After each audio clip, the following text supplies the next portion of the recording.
all of these reels, and I gotta take a day a week to catch up on all of them. Hey people.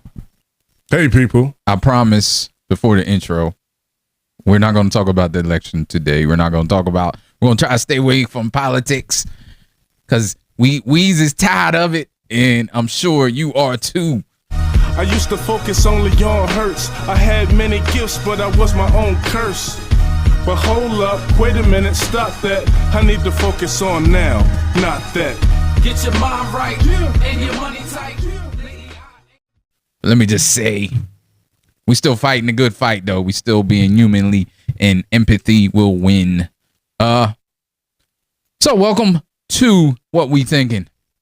Welcome. I'm one of your hosts, Influence, and to the right of me, as usual, I have Bryson. Hello. What's going on, Bryson? Man, I'm very blessed, Blessed and highly favored. People used to say, how you doing? I'm like, oh, I'm okay. I used to say I'm okay. But now lately I've been like, I'm good. I'm great. I'm wonderful. Yeah, definitely. Because I realize I am very blessed. Yeah, I don't do the extra toxic positivity, but I am grateful every day, and I do the I try to say I'm great or I'm good most of the time. Even when I might not be feeling as wonderful as I think, but I'm not. I look at it like I'm not being fake. I'm not being extra positive. It's just something I want to say. So to kind of build me up even on those days. I feel you. What's been going on this week? With you? Or a couple weeks. We've been out of commission. Last week we took a hiatus, and so it's a few weeks. What's been going on the last few weeks? Well, shoot, what's it? CHROMAKOPIA. The Tyler the Creator album. Yeah, great album, by the way. It's like I'm still enjoying it. Yeah, I've been listening to it every day. And like I wonder if I was thinking today, like, does this have anything to do with when he released it? Like on that Monday. Yeah. For me it doesn't. But it could for some people, I think. I think people do consume music differently during the week. There's a lot. I'm not gonna say majority because people work different. Everybody works a different shift. Everybody works different times. But a lot of people do work during the week, and there are a lot of people that are off on the weekend.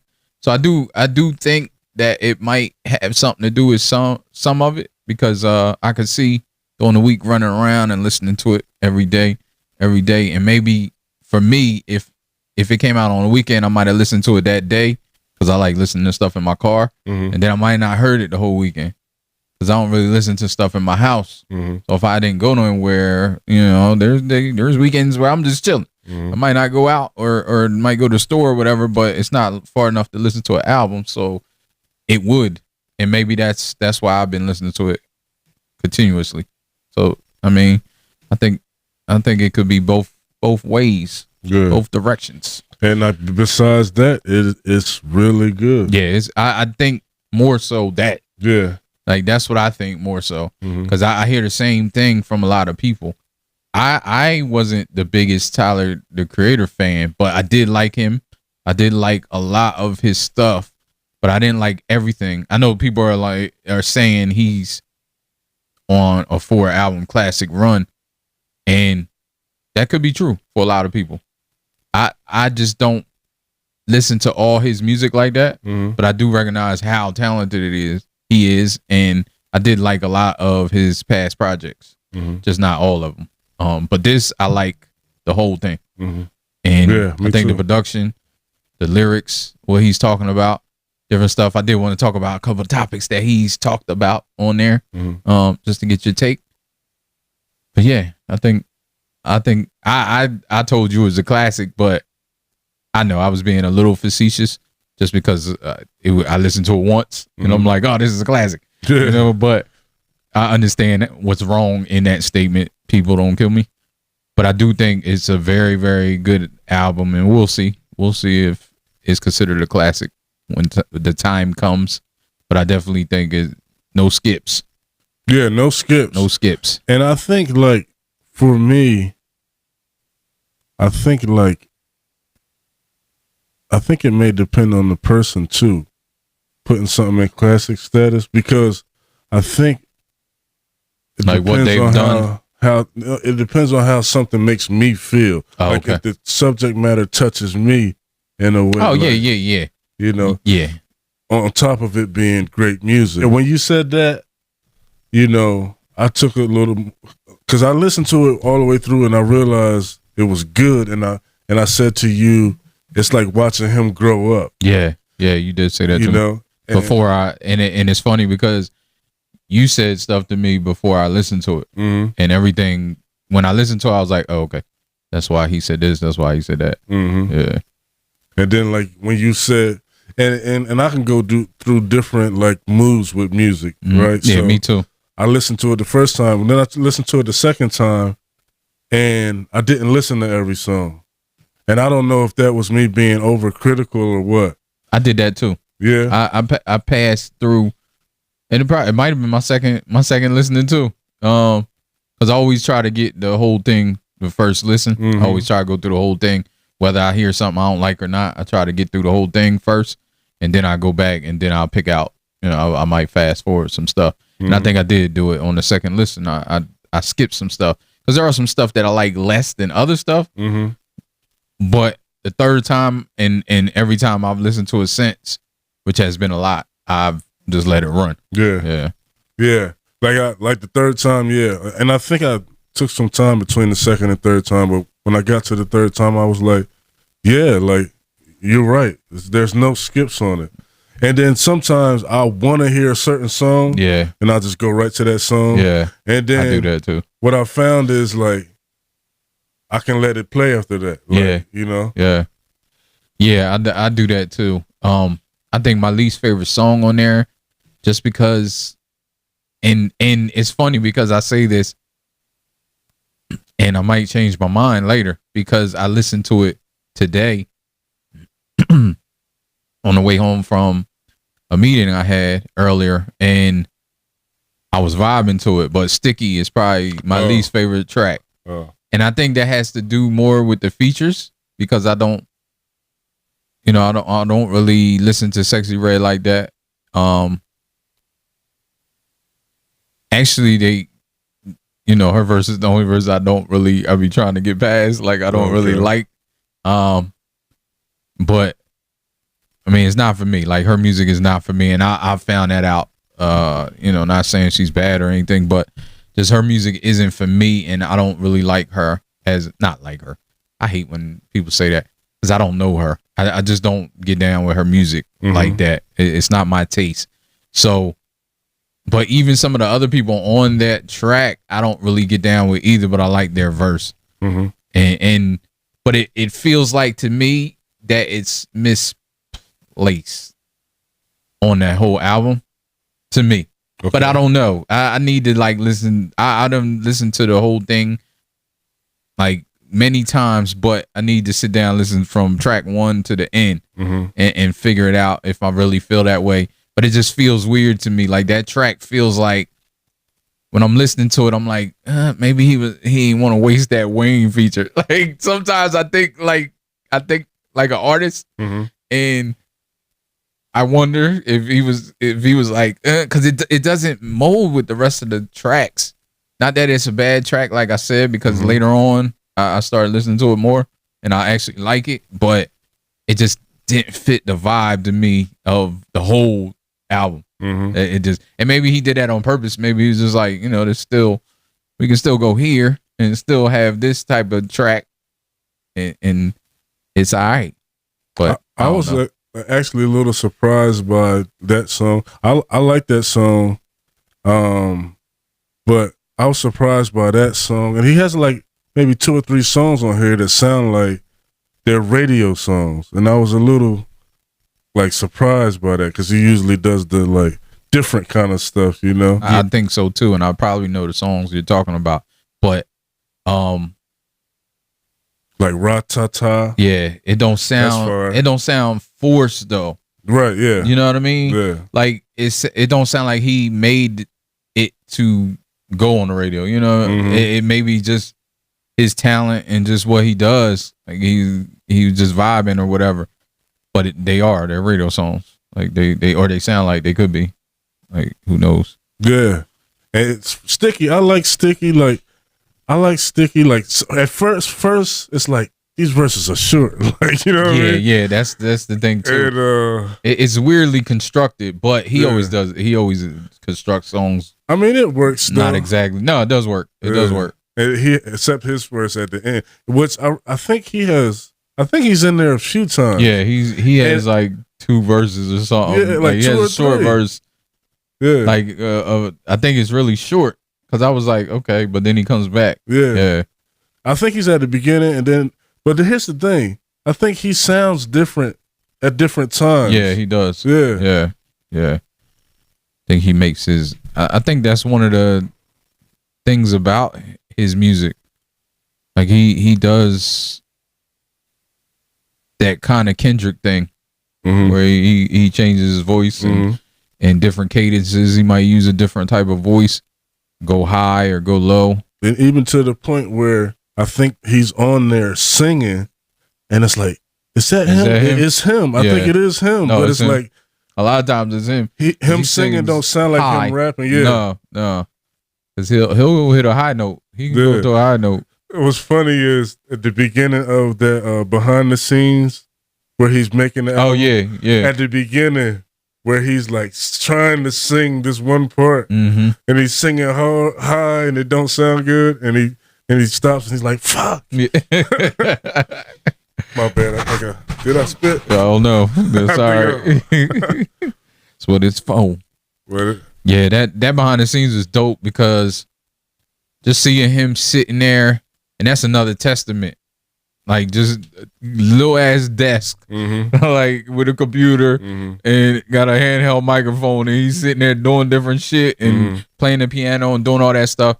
Like it's dope to see that he's not in. I mean, I'm sure he records and it shows some big studios, but you know, he's not in this big ass studio like with all these people and all this. He's just sitting almost like in his bedroom chilling, like doing a fucking a damn great ass album. Like, now that you said that, I think he was like in a house. Yeah, he was. And it I looked remember, like he was in his bedroom almost. I don't know where he was because he was sitting in front of a big window on one of them. Like a couple of them, he was at a couple spaces. But, yeah. And I remember Logic like, too. Watching the behind the scenes Logic did, where it seemed like he just got a house somewhere, and all the people he wanted to collab with, they came to the house. Yeah. I think that's what a lot of people do now. Like especially if you got access like that and you got some cash, I think they just rent a house and people bring the studio equipment, or they might have the studio equipment. I'm sure Tyler has his own shit. That might have even been his own house. I don't know, but yeah, I just think a lot of people, for one, it's more comfortable. I think it creates a space for more creativity than being in a cold studio, like just surrounded by stuff and electronics and all this stuff. Like I always thought that, but now it's just easier too. Like you can get the same. I mean, you hear what it sound like. You can get the same sound, and that's what I was saying. I was alluding to, like when I first got this machine for all of this, I was like, damn, this does everything that I was doing 20 years ago with all this shit, all this equipment, all this expensives. You can just buy $150 machine and it sounds better than all that other shit. So it's just crazy where technology done went, because you are able to do that. Like he is able to just sit there and be by himself and make music. A lot of people don't know that he plays the piano too. I know I know his fans probably know that he's good. I mean, I think he plays other instruments too. And then it was cool because even the stuff that he couldn't do himself, he was like people. He was coming up with how it went. Yeah. And they would just play it, you know. Yeah, I mean that's a true producer. Yeah. Like, that's a true producer. That's why I always liked about him. I always thought he was a true producer. Like early on he produced everything that Our Future would do. And I think Earl Sweatshirt did some production too, and a couple of other people. There used to be a lot of people in Our Future. I always liked his production. Always thought that it's funny because he's been so immature at times and early on that sometimes that can overshadow your talent. And I think it did for him for a while because they knew their whole crew was like that, like just wilding, doing shit, just doing whatever the fuck they wanted to do. Just I remember the early videos I used to see them make and just be wilding, like put drugs in the blender and all this shit, like, and just blend it up and taking it and probably high for real doing the video, like looking. I just remember, I think that was one, I forgot what song that was, but that was like one of the first videos I saw where they put a bunch of pills in a blender and fucking liquor and all this other stuff and just blend it up and they all was just drinking and shit. Is that the one where their skin started peeling off? I think so, yeah. And I'm like, that's probably how they're seeing shit right now, just fucking doing a video. Oh, yeah. Like it probably wasn't for the video, like they probably were doing that shit for real, you know, so, cause it was like them. But I think I know, I can tell, like he's just this album period shows how much he matured over the years. Yeah, because some of the subject matter I think is just dope. Yeah, it's like I Killed You. That's like such a I don't know if I've ever heard him like that before. Like on that song. And at first I didn't know exactly what he was talking about. Yeah. And I had to listen to that a few times, you know. Yeah, that song. Well, I'm gonna say that song's dope. But every song we talk about must be like, that song's dope. But yeah. But it's just like him going there with it. And like that song is deep. And it took me a minute to figure out, or at least I think he's talking about himself in the last couple of verses. Are you talking about or maybe I'm talking about a different song? Yeah, you're probably talking about Mask Off. Oh yeah, Mask Off too. Yeah, Mask Off. Yeah, that last verse. Yeah, the last verse is talking about him. Yeah. And because like he was going hard in Mask Off. I mean, I Killed You too. I know, you know, I'm listening to the verses in my head, but yeah, Mask Off, he was like those verses is crazy for one, because that's some real shit.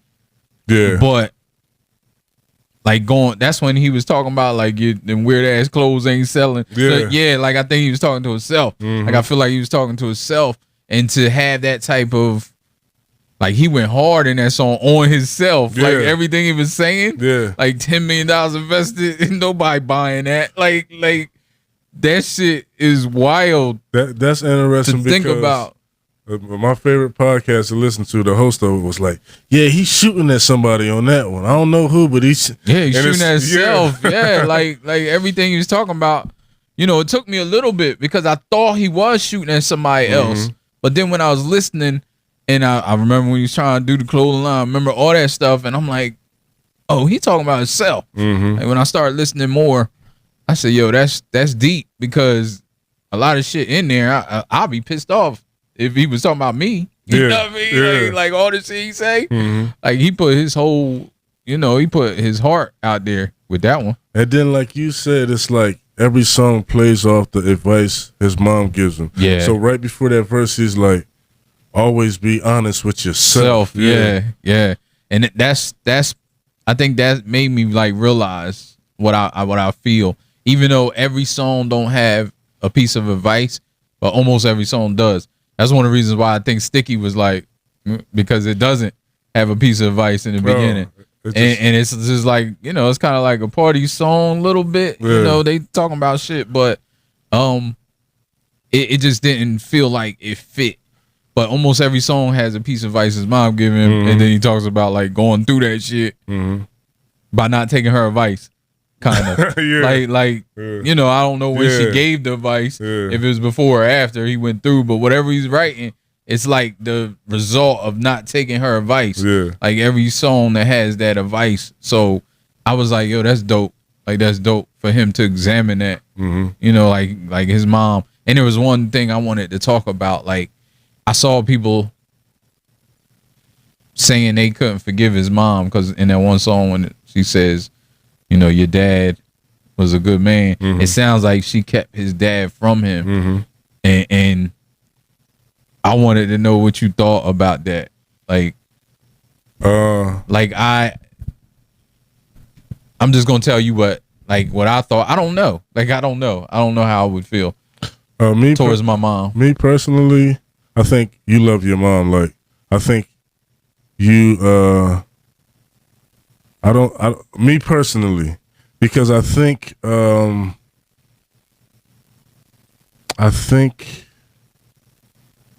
that I have a little experience in this area where you grow up, you thinking it's one thing, but then you get the other side and it wasn't necessarily that thing. Yeah. So it's like, but you still love your mom. Like, maybe. Yeah, you forgive your mom. Like, I mean, that's you though. Like, I don't know. Just me. Yeah. Yeah, I don't know. Because just because it's your mom or your dad or whoever, that don't, you know, that don't absolve them of wrongdoing. Right. But and depending on what it is, like depending on how much it affected you, like it might be okay for him. Like he might feel like, well, if he really wanted to, he could have, or he might feel like, or he might forgive everybody. Like he might just be cool where he's at and be like, well, you know, that was adult shit y'all was fucking trying to navigate or whatever. Like you never know how somebody's feel, but I don't think you can be mad at somebody that would be upset. Personally, that's how I feel. Yeah, I mean that's how they process it. You know? Yeah. Like, you know, I know people that try to, mainly parents, try to say, you know, you should. It's unconditional, but I don't think any relationship is truly unconditional. Like you might not put conditions on it, but there's stuff that people could do to you regardless of blood or whatever, regardless of how close they are. And I don't know if that's one of them. Like that people, I think that's a personal thing that people would have to look with themselves. You know, there's a lot of abuses out there that are unforgivable, and don't matter if your mom, dad, whatever, it don't matter. But in that particular situation, well, I don't know the situation. Like I only know what was said. Well, if you, I'm inferring from what she said. Yeah, like, it sounded like she kept him away. Yeah, that's what it sounded like. Yeah. So like sometimes like I think if you think about it and you try to put yourself in their shoes, you can kind of understand some things, or you can kind of see some things, or realize they're not perfect. They weren't perfect. You know, she said she was young. That could have been a factor, you know? Yeah. So you can be understanding. You love your mom. You can be understanding. She's asking for forgiveness. She's telling you the truth. Yeah. You know? Yeah. No, I can get with that too. Yeah. I think it's an individual thing. Like you can't tell somebody hate somebody. You can't tell somebody love somebody. You know? Like if that's not how you feel. And like I think with me, I think like my dad, my sister's father is my dad. He raised me. Yeah. You know, so I was good. Yeah. You felt like you had somebody there. Yeah, so somebody who, and he was good, like he was decent. Yeah, so, he was wonderful. So somebody who had no father figure, then maybe might feel something different. Yeah. No, I feel that. I think that's why I said, you know, it's individual. Not only that, I think sometimes, depending on what a person's been through themselves, they might be able to equate and have more empathy for their situation than somebody else that may be looking at it from a very, I guess, rose-colored lens or something. You know, some people have ideals of how stuff should be, and they don't ever get challenged on those ideas. So when something happens, it's like more catastrophic than maybe for you and me, who's been through more shit. Oh yeah, you know, like we've been through more shit. Not saying more than anybody else or less than anybody else, but it may be more than other people and less than other people. But being through more than another person gives you a different perspective on stuff. So maybe, and it could be a perspective either way of forgiveness or not forgiveness, depending on what the situation is. But me personally, I would take, this is just what I do all the time, just take all the factors. Like some people just zone in on that one thing. You know, people on social media anyway, that's what they do. So people that were saying that, I'm sure they were just off the cuff. Like, I couldn't forgive my mom if she did that. Just saying whatever online. But that's interesting. There's a lot of nuance there. You don't know what's going on. The way she said it, like you said, she was young. Maybe she thought she was protecting him. Maybe whatever. I think there would, if my mom told me that, I would need to have a conversation with her to figure out more, like what was her thinking. But like, I think I could forgive my mom. With me, it was like when I heard that, I got it immediately because I think it's very similar to what I've gone through, what I've experienced. Yeah. But different in the way that, well, I don't know, maybe Tyler, the creator, has had, I hear him talk about someone named Clancy a lot. So maybe he has had other father people figures. in his life. Yeah. But he also talks about his mom, so he holds her in such high regard that she loved him so much. And that could be affecting his decision to forgive her too. Yeah. You know what I mean? Like maybe he's seeing that there's no malice. It wasn't spitefulness or malice, maybe. Or maybe it was. You just don't know. But he can see that she's put in the effort. Now, my thing is, could he or could somebody be that forgiving if, say, it was on the other foot? Say it was a guy. I mean, he is a guy, but say he's that nigga in that bitch. So, but where was I going? Y'all know I be all over the place. No, say it's a guy that went through it himself. That might give a little different perspective. Like, it has a kid and the mom's not letting them see her and going through it. He might have a different perspective to that. And then finding out that his mom did the same thing, he might be more angry towards his mom because he understands how it feels to be on the other side of that. Now, me personally, I'm always on the side of there ain't nothing that you can do to keep me from my kids personally.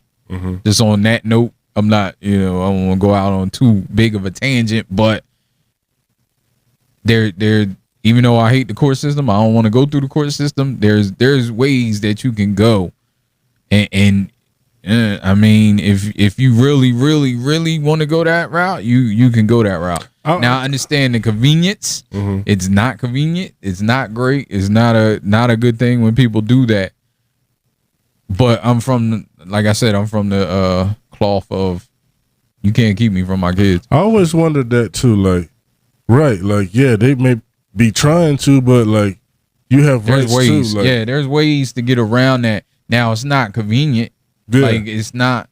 But I don't think the mom's there to make your life convenient. Now, she may be making it more inconvenient, and I don't think she's there to do that either. But I know a lot of guys that just give up. I feel they give up too easy. And yeah, you don't want to deal with that shit. I understand. I've been through it. I don't want to deal with it. I didn't want to deal with it either. But also, go ahead. My bad. Go ahead. Also, some situations could be like where you got a dude that got a wife and he got kids and he messed with somebody on the side. That's and then they have a kid, and if that woman is keeping, then he might not press it too much. Yeah, that too. I mean, now that ain't right either.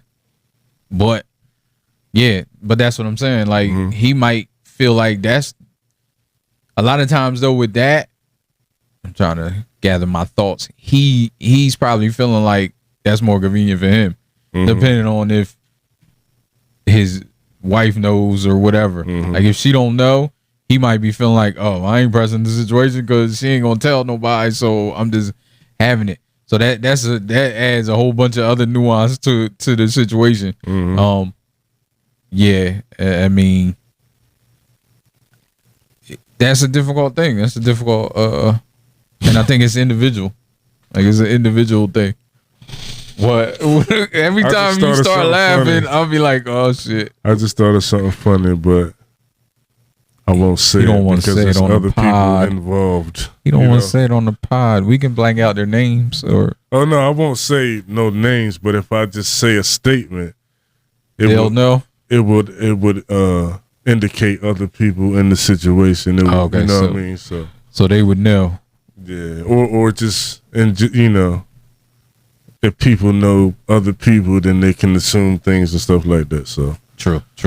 But I feel that being discreet. You know what I mean? But it's like, it's like. I know people like, just say it, motherfucker. Just say it. What if one day someone realizes that they're a side baby? You know, but. I mean, there's a lot of people out there that realize they're a side baby. Yeah. I mean, I don't think that should make parenting any less though. Right. I mean, if you made a side baby, that's on you. Like, you're gonna have to figure that shit out. Mm-hmm. Like, if you're gonna be a parent, like, you gonna have to figure how you gonna figure that shit out. Mm-hmm. And I know I've seen situations where the woman's like, nah, you ain't bringing this side baby here. Mm. Like, we staying together, but you gotta. That's all part of it. Either you gotta break up, or you gotta be like, listen, if you staying with me, this is my baby. I'm gonna have to bring it. I did wrong, but we gonna have to see the baby because I'm gonna see the baby. So. And that's all. Stop making side babies. Like that's. But I would say, if you're a side baby and you're out there listening, your life is very worthy. Be happy. Be happy that you're here. The kid ain't have nothing to do with none of that. Yeah. Like, kid ain't have nothing to do with none of that. It don't matter. You know. It don't matter. You side baby, a front baby, back baby. Like nah. But yeah, it don't matter. Kid ain't got shit to do with that. But yeah, there's some other good themes on there too. 'Cause I think his mom gave good advice. Like, some of it could seem harsh, but I think it's real. And I think she caveated it a lot too. Like, even when she was like, don't tell no bitch you love her if you don't mean it. Like, Yeah. You know what I mean? Because that's real. Yeah. And that's real shit. And then he follows it with, I keep falling in love. Yeah, and that's real. Like I'm telling, I don't really mean it.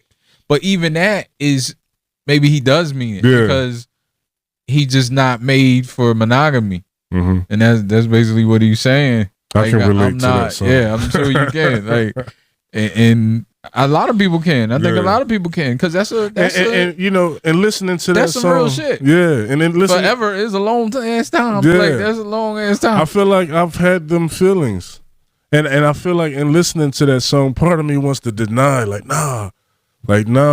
what he's saying, but it's real. like, yeah. I think everybody's been there. I mean, the only part where I'm like, well, when he's like, and I don't know if I'm that far yet, where he's like, yeah, I want you to explore it too. Yeah, it's not fair for you to just be stuck. I mean, with it's me, not. If you're going there, if you're gonna be open, like, you gotta be open. It ain't just the man. Yeah, like, you can't go there and just be one sided. Like, if you're gonna go there, that's everything. That's the point of it, because it is, you know, all parties are privy. Yeah, I guess I ain't that open. Nah, that ain't open. That's cheating. Like, if you ain't open and doing some shit, that's cheating. So, but it's just like, do you understand what I'm saying? Like, okay, if someone cheats, right, that don't mean that they want their partner to go and get some too. No, that don't mean that. But, like, you can understand the hesitation. Can you be? I guess surprised if they do it? No. Like, that's but you can be hurt? I mean, yeah, you can be hurt with anything. I mean, that's partially probably why they're doing it. But yeah. If they're hurt. And then, like, you're out there doing whatever and they hurt. And then in relationships, I be thinking, like, are things happening because I did this and this and this? Like sometimes, just as in karma, as in God gave you this. Sometimes it ain't even karma. Sometimes it's or it may be a form of karma. Mm-hmm. Like I don't I don't know. I don't know how karma comes, but sometimes it can be little stuff. You might be doing little things differently. You might be doing, to the point where they can kind of tell, and all that stuff plays into it, and then they're feeling uneasy, and then they doing whatever they do. But a lot of times it could be coming from what you was doing, and I mean that's a form of karma because this is what goes around comes around. So, like I would think of like if a person is giving attention to somebody else, then that's attention that they're not giving to their partner. True. Yeah. And that could have effects. Yeah. I mean, all that is a domino. All of it's a domino. Mm-hmm. If you're not defining exactly what your relationship is, or even and if you are and you're not abiding by those relationship rules that you defined. But I feel a lot of that song though, and like, I think a lot of people do. Yeah, I think overall with the songs, even with Getting Sticky, the way the production, the way everything is put together, too. Like, the arrangement, like to know that he wrote, produced, and arranged the whole thing, like that's. I love the arrangements. I think I like that better than.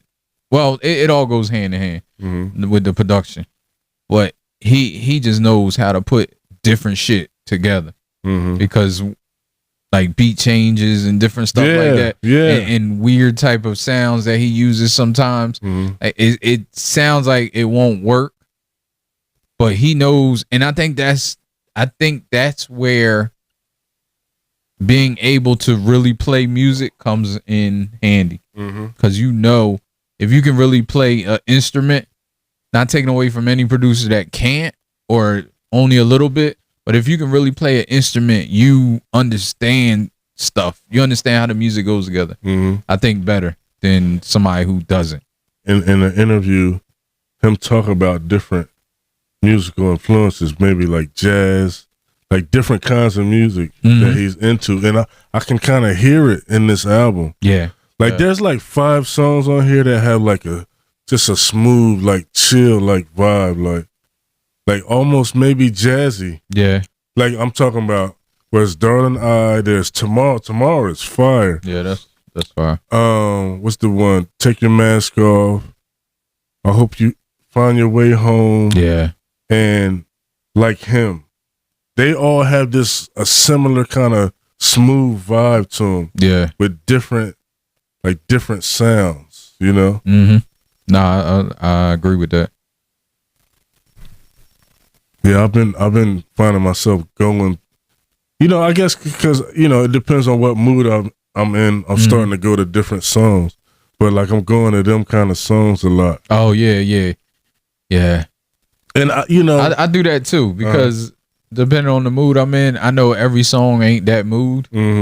Even though the whole album's dope and you can listen from front to back without skipping, I do that. I go to, like, if I'm in a mood or I'm driving maybe at night, those songs are better for me at night, windows down, because it's still hot in November. But but yeah, I definitely understand. To the point where, like, even if I'm not so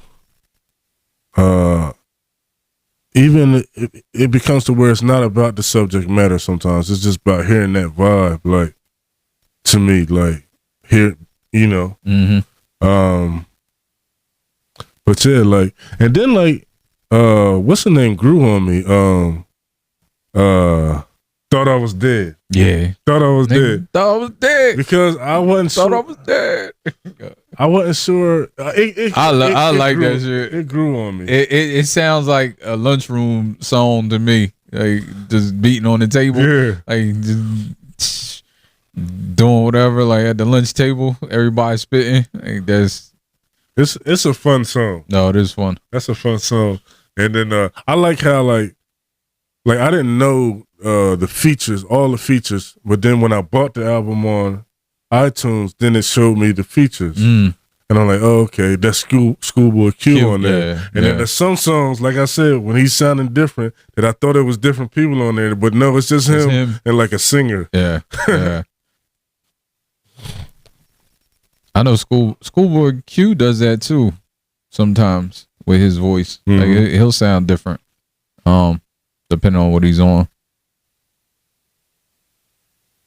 But yeah, I think this is his best album. This is Tyler the Creator's best album. Yeah, I think this is my favorite album that he's put out. Yeah. Mine too. Yeah. And there's other stuff like you go back to Call Me If You Lost, especially the Estate From his old Sale. song. I mean, from his old album. Yeah, the last one before that, what he did with DJ Drama. Yeah. When he's just spitting. And there was stuff I really liked on there. Yeah, it was stuff on there I like. But like stuff on there I didn't like though. There was stuff on there I didn't listen to. Yeah, but this is the one where I like everything. Yeah, this is probably his first project where I liked everything. Yeah, me too. Every single thing. Yeah. And it was surprising to me. Because like I said, I've listened to his music before, but usually I don't listen. Like I might like 4 or 5 songs or depending, or I might like 4 songs in the singing vein, and then a couple of the rap songs where he's rapping more I might like. But yeah, this is the first project that I like the whole project, and I've seen a lot of people express that, like that sentiment. Oh yeah, like this is the first project where they from start to finish. I think as a producer he's grown. I think yeah, definitely he's definitely grown. Yeah, as a producer, like even these past 4 that people are saying are classics, I think this one production wise, even this is better than me. Yeah, vocal production wise, everything. Yeah, yeah. Well, that's our review of the album. If you can't tell, it's a great album. Definitely listen to it if you have not listened to it. But yeah, it was good to have some good music. Yeah, and because I haven't listened to anything really. And I'm still enjoying it. Like I don't feel like I'm getting tired of it. No, today I turned on Nas Untitled. Those that know. I was listening to that because that's how I felt today. And that's a powerful album. I don't think Nas gets enough credit for that album. But yeah, I was listening to that and was just like, damn. Like this shit is all still relevant. But I say that to say, I digress, that I've been listening to Tyler the Creator, and this is the first time I turned it off since it came out. And because I don't want to wear it out, because I have a tendency to do that when I find stuff I like. So I tried not to listen to it today on the way home. I did listen to it on the way there though. Oh yeah, I do that too. I used to, because I wear an album out, especially these days. It's few and far in between good music, and listen, I play that shit 24 hours a day for weeks, months. You know what's good about this? Like this album is really good to me, right? But it's not so. There's stuff that's so stimulating and so wonderful to me that I'll listen to it over and over and over again, like back to back, like and eventually I won't be listening to it no more. Like, so maybe like that's a good thing in a way to where it's good. See, there's I a can couple appreciate it, but it's not to that point. See, there's a couple on there that are and I'll fucking go back. Like Which one? Mask Off. Okay.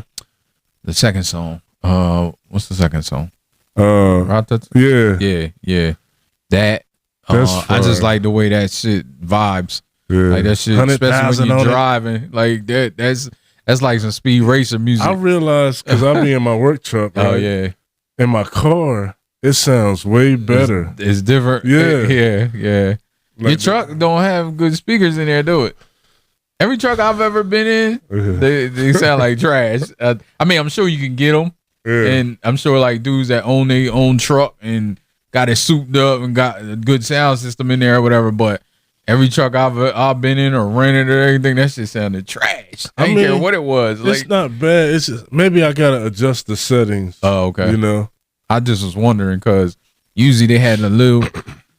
Like they just be like, oh, don't enjoy yourself. This for utility. Like it's just no speakers, cheap speakers, and all that. Just don't sound great. No, they are. That seemed like where you need it. Like they should have put a fucking big ass sound system in there. And you driving that shit all day? Listen, I need extra. Need TVs, all that, like everything. Yeah, that's crazy. And the last thing I'll say about it is, in the progression of his career, like he's gotten better and better and better. Like, yeah. This next album may be even better than this. Yeah, maybe. Who knows when that's gonna come out? I'm along for the ride. It even makes me want to go back and listen to everything, but I haven't yet. Mm-hmm. But I already know, just being honest, some stuff I'm not gonna enjoy because he was talking about Tron Cat. There was some kind of like something going on with him and Taylor Swift fans, and so I listened to some of it, and it's like, all right, I don't want to put him down now that we've been bigging him up, but it just wasn't my bag. Like, you know, it's kind of like that. I don't know if it's shock rap or like he just saying crazy stuff. Yeah, like, yeah. That's what it is. Yeah. You know, I mean, because that's what they were doing when they first came out. Yeah. So you know, I'm. He still does that, but you know, it's more of a purpose. Any of that is on this album. No, well, no. I mean, he'll say stuff that may be off the wall on the album. A couple things, but what do you say? I don't think it's. I mean, it's like normal off the wall stuff, though. Okay, like what's coming to mind is when. Well, no, that ain't. Did he say like I don't give a fuck about your pronouns or something? But it's like little stuff like that. Like he'll still say little stuff like that. Was that on this album? Yeah. Or was that on? Yeah, because that's when he was like, "I'm that nigga in that bitch." Oh yeah. So I wonder if he got that from Duran Bernard. Duran Bernard is the first person I heard say that, and I was like. I was feeling it when he said that. He was on Tiny Desk, maybe, and he was sing. He could sing really good. I think he's sung with he might have been a background singer for Erykah Badu, but I heard him say that on Tiny Desk, and you know now Tyler's saying it, but you know I ain't saying he bit him or nothing. I'm not saying that. Big up Tyler, up Tyler, the creator. But yeah, I noticed like. I wonder if he noticed this, right? Tyler the Creator did Tiny Desk, right? Mm-hmm. When he did Tiny Desk, he had singers, he had a band there. It sounded wonderful. Then I went and tried to listen to them songs on the album. Mm-hmm. They sounded better when he did them on Tiny Desk. Oh, what, from his old album? I think it might have been. It might have been a couple different albums the songs came from. But yeah, it was older albums. I think maybe, I don't know, is that one was Bored. He might have had a whole song about being bored. Yeah. But it was fire. Yeah. But I remember that. But yeah, like, and it sounds like that he went more the Tiny Desk way on this album. On that album. Yeah. He got more music. Yeah, he got the like singers. Live music. Yeah. Yeah. Yeah, no, that may be what it is. Maybe he reached the next level of production as a producer, I should say. And it ain't all about making beats. Yeah.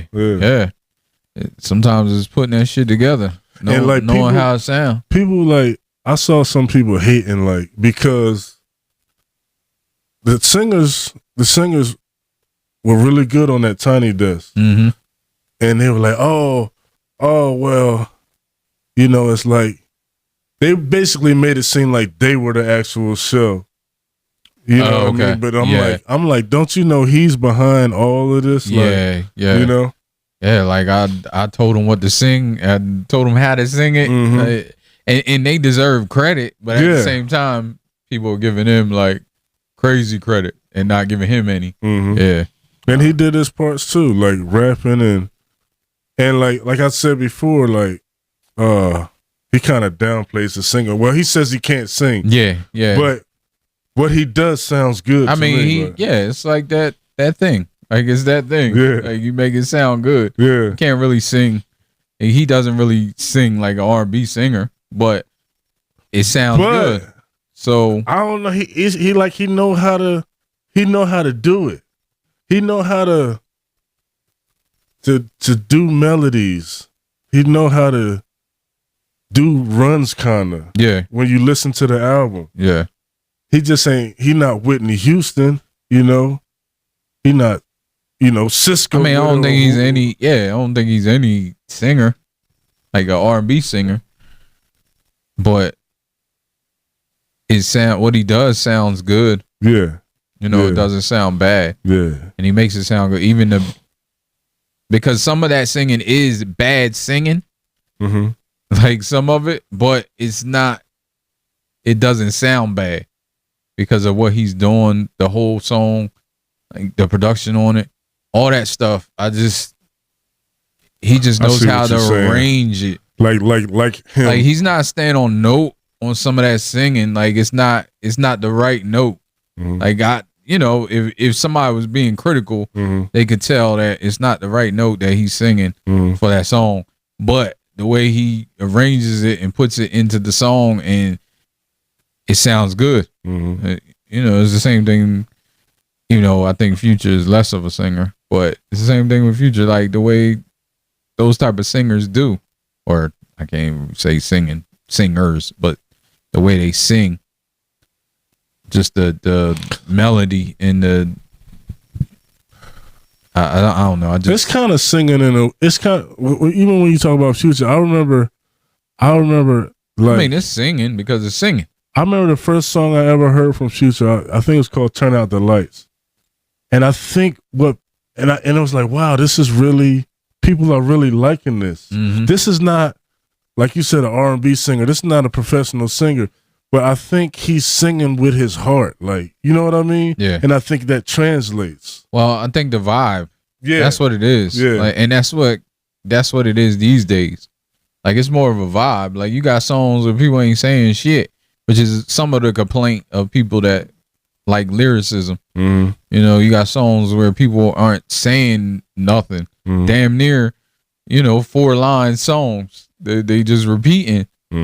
But it's just a vibe, and that's what I say to kids. I sound old as fuck when I do that, but it's real. Like the younger people, that's what they be on. It be more vibes than anything. Like I'm all about the vibes. Like that's what kids always saying. We're all about the vibe, and that's true. Like a lot of music, they all about the vibes. I like the vibes too, but I also want lyrics and other stuff. But you can make a song from vibes and not say a lot. And not be the best singer in the world, but the way you arranged it, the beat, the production on it, all that stuff matters. And it can be fire. Remember that song Kanye West had on what's this? 808s and Heartbreak, where that whole album don't realize it, but it's like he say the same thing over and over. He say a certain part, but he says that over and over again through the whole song. Yeah, and I forget what it is. Seems like rolling into me. I don't even remember that. I remember that album, but it's like not. See, that's not just like a few words. It's like a whole like part, but he says that over and over again throughout the song. And I was like, wow. And they even used that, I think, in Grey's Anatomy in one episode. It's fire. But I mean, I say that to say I think some of the vibe stuff I've enjoyed as well. No, I have too. Like I just don't want a whole album of vibes. Okay. And that's the thing. Yeah. Like younger artists, because of how music is made, like they'll make it's basically a bunch of singles. put together on an album. Oh yeah, you know, because the way they put out music now, just putting it out whenever, putting it out, and then when you have a bunch of songs, now that's an album, and they put out the album, and it's just a bunch of singles, really. So it's all vibes, like the whole album's vibes. That's another good thing about this Tyler the Creator album. It's cohesive. It's all pulled together. It has a theme. Yeah, it's an album. Yeah, it's. I mean, I don't think it's a full concept album, like I said to you last week, but it's kind of a concept album, like with his mom giving advice, and then most of the songs being him not taking the advice and the consequences. Like that's that's the theme. He got that one song. His mom like, I want some grandbabies, and this whole song's like, nah.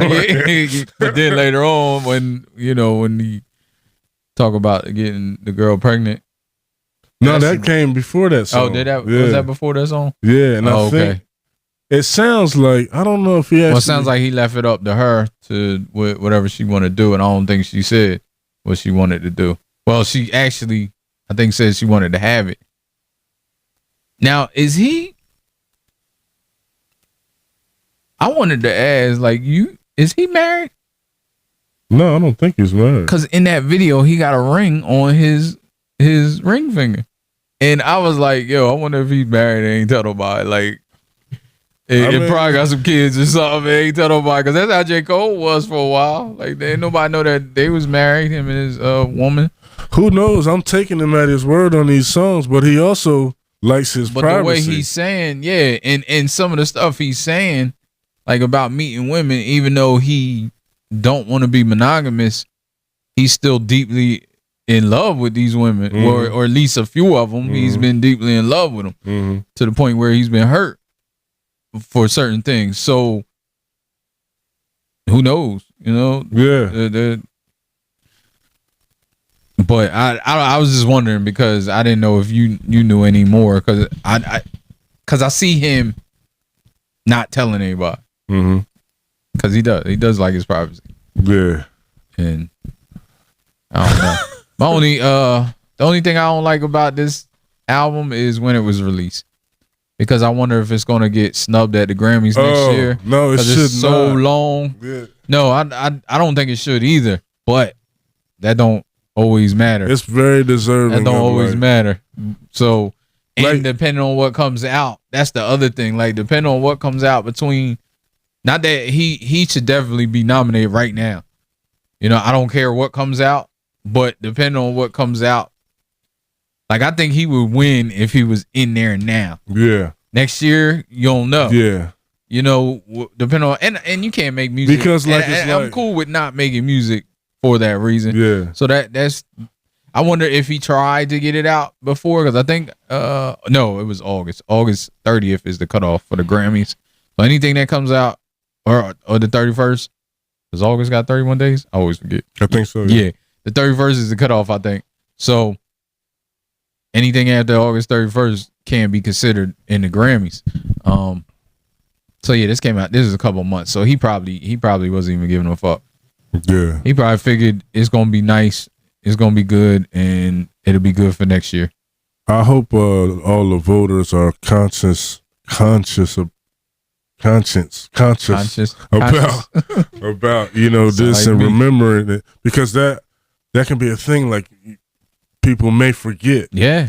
That's the thing. That's why I said that, because it's a whole nother year. Yeah, like, it's a whole year for real. And he missed the Grammys by 2 months, so it's a whole year he got. Yeah, a whole year of music that may come out and could erase.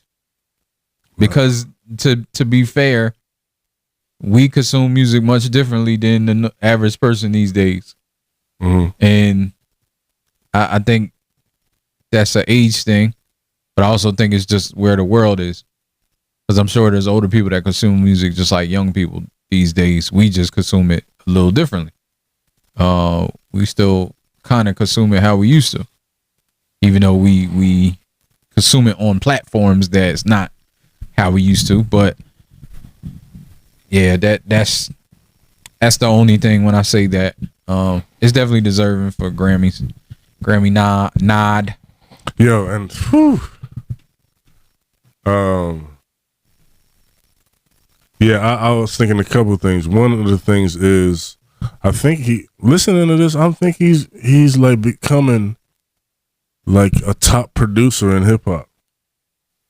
Yeah, I think he's becoming like, you know, like I'm thinking like Pharrell is proud, like looking, because he kind of like, he's very,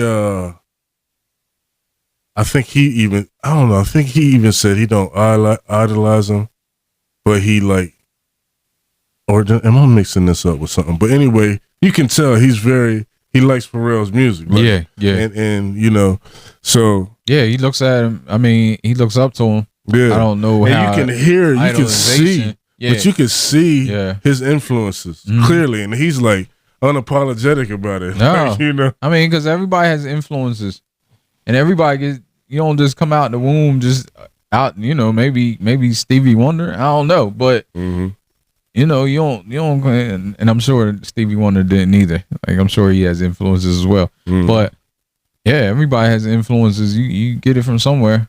But like, yeah, man, the stuff he's doing now, like, you can even like, what's that song? Because you know how on Drop It Like It's Hot, Pharrell does the like thing. Oh yeah. And when he was making the tracks, and he was like, he was doing something. What was he doing? He was doing a.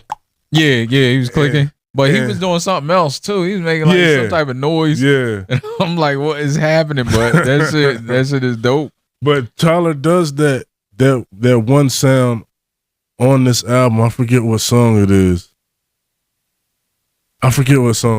But I really like the production because it's like, you know how you can make a beat and it's the same repetitive thing over and over again. This album, the songs are not like that. The stuff changes up, and it's like, it's perfect. It's like what comes with it either adds to it or is a welcome change. You know, there's no. I know people that do that, and sometimes I'll be like, "Damn, why you change that?" Yeah, you know, this I don't feel that way about. Yeah, like the stuff that changes, I'll be like, "Oh, okay." Yeah, exactly. Yeah. So that I think that's an art in itself too. With that, man, I didn't think we was gonna talk about Tyler for an hour, but I think the album deserves it. Yeah, it's that good. Yeah, I hope it's remembered. 2026 Grammys. And I want to encourage people that don't usually listen to him to check it out, because I know, like I said, I know everybody. Sometimes you get pigeonholed when you get introduced to an artist early on and you don't ever check for them again, and you thinking they still whatever that. So I would urge anybody that maybe pigeonholed him and saying he was immature or not, you know, not making the type of music you want to hear, check this album out. Yeah, because I think at some parts, like I wasn't paying attention fully because, you know, I probably couldn't get into it for those reasons. You know, but yeah, like as of late, the past few albums, he's put out stuff that got my attention. Yeah, definitely. And I mean, I don't know if he would like me using this word, but the potential. You saw the potential in you saw the potential from the beginning. Yeah, from the beginning, I saw the potential. Yeah, and now it's like it's fully grown. Yeah. In all aspects. True that. So let's switch subjects a little bit. Oh, I got a good segue. Oh, what's that?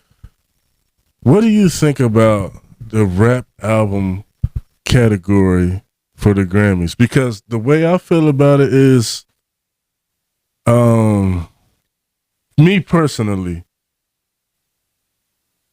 I don't know which album to pick because I didn't really listen to the who's in there.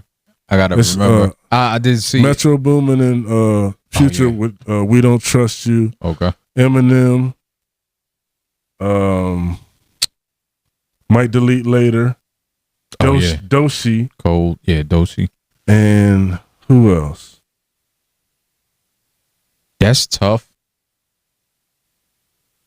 Yeah, that's tough. That's a tough lineup. I haven't heard all of the albums that are nominated, so it's hard for me to say. But Common and Pete Rock, The Auditorium, Volume 1. what is it? Common and Pete Rock's The Auditorium, Volume 1. Oh, okay. Oh, I haven't even heard that album, so I haven't heard a single song off that album. It's weird because Common, growing up, is like one of my favorite rappers, and I don't really be checking for much of his shit that he brings out. Not for no reason. Like, it's not like I think he's whack or anything. Uh-huh. Actually, quite the contrary. I think he's rapping really well now, you know, in his older age. Not saying old, but I think he's actually like stepped it up a little with some of the stuff I've heard, but I just haven't been checking for him. I don't know why. It was a couple things I had his old. He had an album like 2 years ago, and I listened to like 3 songs. I just couldn't get into it. I don't know why. But I might check that album out since it's nominated for Grammy, because it's got to be halfway decent, unless it was all politics. I don't think. I don't know. No, I heard some people say it's good. Well, yeah, I mean, it's nominated for Grammy, so it's got to be somewhat great producer, great rapper. It's got to be some stuff on there that I probably like. So I'm gonna check that out. I hope Lucky Day wins for That Shoe. That Shoe, best traditional R&B performance. It'd be like, I haven't heard all the songs and all the music in every category, but it's like, I'm rooting for that song because I really enjoyed that song. Well, Lucky Day? Yeah, That Shoe. That Shoe. And I think Bruno Mars might have wrote it. Oh, okay. But okay. I was singing along to that song. Like, when it comes to the best album of the year category, it's like, I can't fully say anything because I haven't heard all of the albums. Yeah, I haven't either. And it's like, some of the albums I probably not going to because it's not what I like to listen to, you know? Yeah. So it's like, I don't know. Yeah, I can't. I think this is when, like, your age starts to show. Like, I know everybody, every older person says this, like, when you growing up, how you kind of get disconnected from stuff as you get older.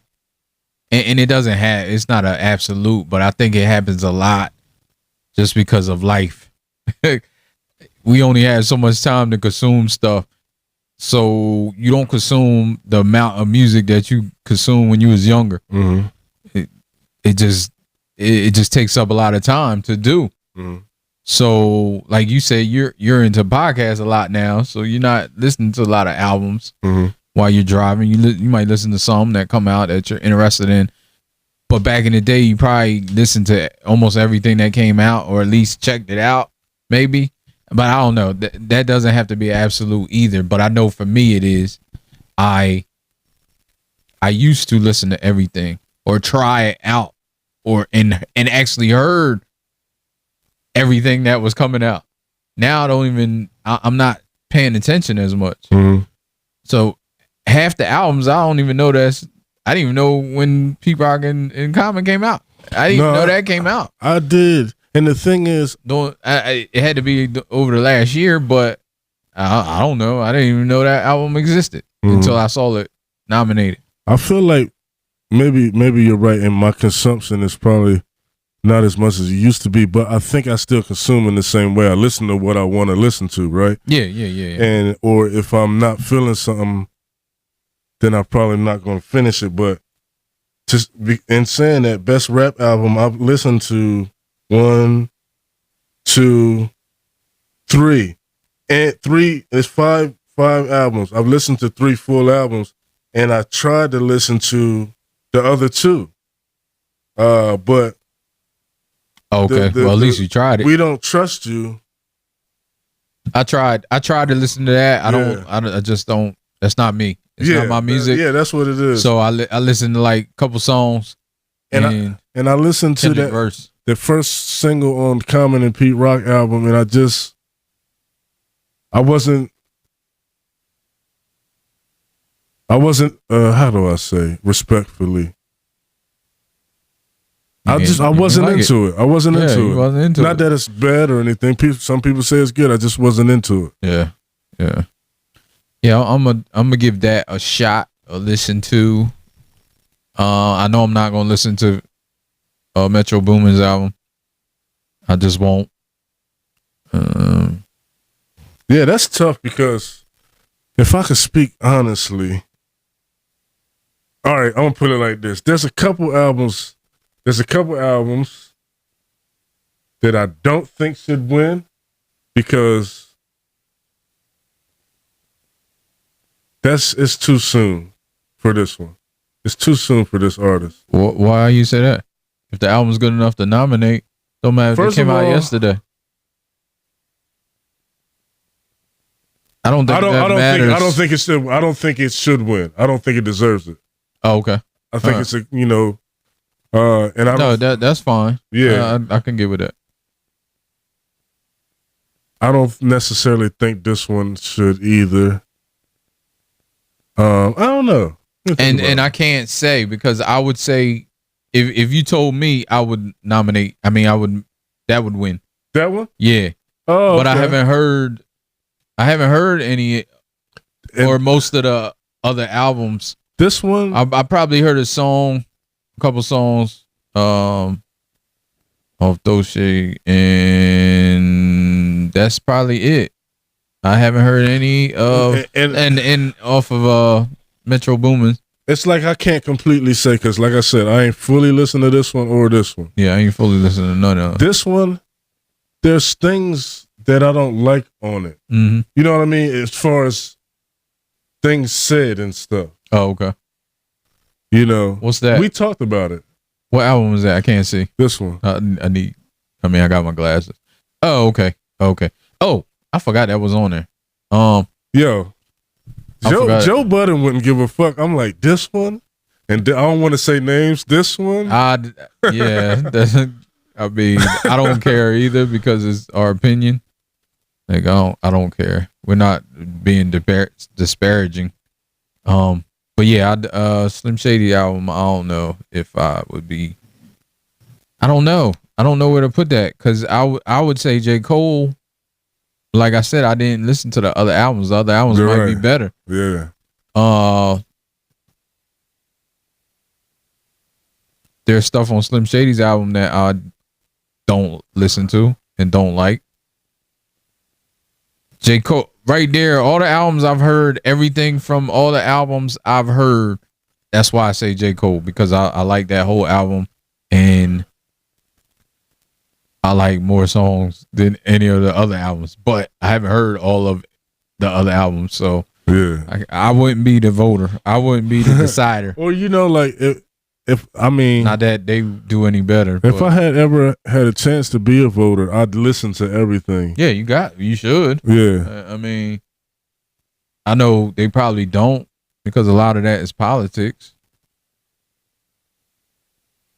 There's probably that's the other thing. There's probably people that may deserve to be on there, and that's not for us. It's interesting that you said that because when it comes to album of the year, I have a feeling about if a certain person wins, I feel like it could be political, but at the same time, it all is. It's the business. Yeah, but when they want the business is the eyes. The eyes is always the business. But it's always people. So if somebody's going to be better for the visibility of the Academy, they always, they always do that. They always do that. They've done that forever. Now it's kind of like, in a way, if this person wins, I wouldn't be mad at it because they may have deserved to win before when they didn't. Yeah, but I wouldn't be mad at any of them. winning, but that's me being out of touch too, because I don't know what else came out in time. You talking about for the Grammys? What you talking about? Rap album? Or? Yeah, rap album. Rap album. I was talking about album of the year. Album of the year. Yeah. Because album of the here you go. I mean, album of the year is always Now, some people are hating on this. Andre 3000, New Blue Sun being nominated. I didn't know he was nominated. Some people think he shouldn't be. Album of the year? I think that's fire that he's nominated. Man, I think it's cool, and that might be why they nominated it. But I don't know, because it's the Grammys. It makes me wonder. So it's the Grammys. I mean, it doesn't have to be R&B. It doesn't have to. It's album. Yeah. It's album of the year. Yeah. And but look at what he did with that album. Genre. Like, it doesn't matter. It kind of makes sense. Like, look at what he did. Like, look at all the attention he got, and look at with him playing the flute, playing woodwind instruments. Yeah. And people was on it and vibing with it. Yeah, I'm not mad at that. I'm not mad at that, because it's every genre. People kind of get, again, they get in this hole because a lot of times it is R&B or hip hop, because that's some of the biggest genres in the world, or pop a lot of times, because that's the biggest genre in the world. But they don't understand it doesn't have to be that. It doesn't have to be any of that. It's an album. It has to be an album, a musical album. Well, it don't even have to be musical. It just has to be an album, because Martin Luther King won a Grammy. So, yeah, for one of his speech albums. I don't know what I forget what category. The Grammys in the museum, in his museum. Wait, in Atlanta. While he was alive, he put out a speech album? Yeah. Oh, I didn't know that. I think it was while he was alive. Yeah. They had an album. I'm not sure when he won the Grammy. If he won it while he was alive or not. That's something that I would like to know. As far as album of the year, it's like 1, 2, 3, 4, 5, 6. 6 albums I ain't heard out of the 8, so I can't call that. But I think this person, 1971, he won the Grammy. Best spoken word album. Why I Opposed the War on Vietnam. Yeah, 1971. Why I Opposed the War on Vietnam. He's been nominated 3 times. 3 different times for Grammys. And won in 1971. He was nominated in 1969 for, that's crazy, I Have a Dream, and that didn't win. That's one of his most famous, and that just goes to show it doesn't just stop with music with that type of stuff, because that's like one of his most famous things. But he didn't win a Grammy for it. 1964, the 6 Grammy Awards. Dang.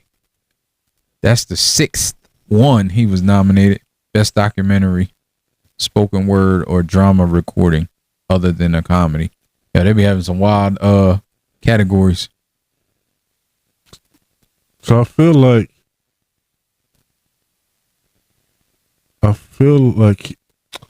he wasn't alive for that. Am I right? When he won 71. Oh. Yeah. What? No, he wasn't alive when he won. Yeah, I was looking for 71. He was alive for the other nominations, but he wasn't alive. And that could have had something to do with it, which is fucked up. That's what happens. That's what Tyler said. You won't get your flowers until you die. Like, that's real, man. And it's sad that happens, but because like I said, he was nominated for I Have a Dream, and he was alive then. But then he won after he passed away. Like, I don't need it now. Thanks. I appreciate it. And back to the Tyler album, in that song where he's getting at himself, a lot of the critiques is like, I feel the opposite. Like, but maybe overall in general, he said they're not talking about your stage presence or your stage performance. But that's something I noticed. Like, no, but that's what I think that's why I think he's saying that. Okay. Because I think he improved that like crazy. And I think they, you know, he might be talking to a younger version of himself. Because I think he always put pride into that, but I don't think people really gave him the credit that they do now. That now that he's like concert proven, you know, stadium proven.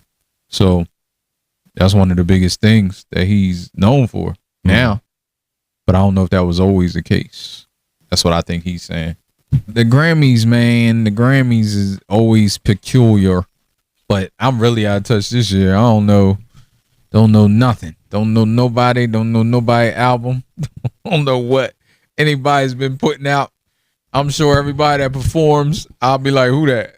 Like, your girl Ray is nominated for. Oh yeah, I think best new you artist. did tell me that. Yeah, I peeped it out, and she was on IG. She had posted on there. That's dope to see. I mean, I think she's been nominated or won before, because I remember the speech when she first. I don't know what that was though when she won. Maybe she hasn't won a Grammy. Maybe that was the British Awards. I think it might have been when she had her dad up there. It was talking about him being a songwriter and all the songs that got stolen from him. Thought that was dope. But what you think? I'm gonna segue weird, because what you think about Mike Tyson tonight? We're recording this on Friday, so there's the boxing match: Tyson and Jake Paul. It's interesting. It's entertaining. Netflix. You know, it's got my attention. I forgot. I wasn't in tune until you said something. She said you wanted to watch the fight after the pod, and then I remembered November. Yeah, they changed the date. Yeah, and then so I looked it up and I'm like, oh, you talking about Tyson versus Jake Paul, and it's interesting. It's interesting. It's I think it's I'm interested. Yeah. I don't know, man. It could go either way, because Jake Paul, I know there's a lot of people that don't like him, and might be rightfully so. Some of the shit he's done or does, but in the last few years, he's really turned to boxing, and I don't think he's terrible at it. There's jokes. There's a lot of people that say he's trying to make a mockery, but I don't see that. Regardless, like, I don't follow him, so I don't know what egregious thing he's done or said in the last. So don't kill me if we're canceling him this week again. But I've seen him box, and I've seen him seemingly not want to make a mockery out of it. Even though people will say that because he's a YouTube star, so they'll just say he's just trying to do this for money. Now this particular fight, he may be doing this for money because he's getting money. But it's hard. It's hard for me to. I don't even want to bet, because it could go either way. We got youth, and then we got the animal. Like we got Tyson, who is unhinged when he's in this mode. Yeah, but he's not what he used to be. Who? Tyson. Oh no, he's 58 years old or whatever old he is. I don't know how old he is, but like, ideally, I know what I would like to see. He's still a beast, but again, he's, like you said, not what he used to be. And by the way, if Mike Tyson was here, I wouldn't say that. No, like I said, Tyson is fucking nuts. Not nuts, but when he gets in that mode, and he knows it, that's one of the reasons he said he don't like being in that mode, because he knows he's unhinged. Just like the slap today. I think that was staged, and it looks staged, but I don't know. I don't know if it was, because Tyson is unhinged, and maybe Jake wanted it to be staged. He definitely knew he could egg him on and do whatever and try to make him react. But I don't know, they're saying Mike Tyson said because he stepped on his foot. and he did it on purpose. I thought about and he's that like, too. I got fucked up feet. And he said my shit hurts constantly. Yeah. Tyson always said he's always had fucked up feet. I thought that too. He was like, I got bunions, and he stepped on my fucking foot. Because I'm like, why did he do that? And then like, because I thought it was staged because it looked like. I mean, you don't know. It could be staged, and I don't fault anybody for thinking it's staged. They know Jake Paul, so it's definitely on brand to stage that. But I think he's more of a capitalist, where he's like, oh, well, I could do something, and Tyson's gonna fucking react because I know he's in the mode right now. Good. But it could be it could have been 100% staged. I just look at it like it. I don't know. He hit him kind of hard. Yeah, but that could be just Mike too. Like you could probably go to Mike and be like, "Yo, we gonna stage this slap, but don't really slap me that hard. Just make it look real."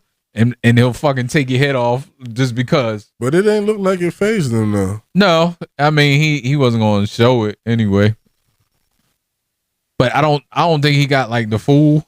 It looked hard though. It looked like he slapped him hard, but he slapped him hard. Yeah. Like it was a hard ass hand. Yeah. You know, it wasn't like one of them slaps where it's gonna be like psh.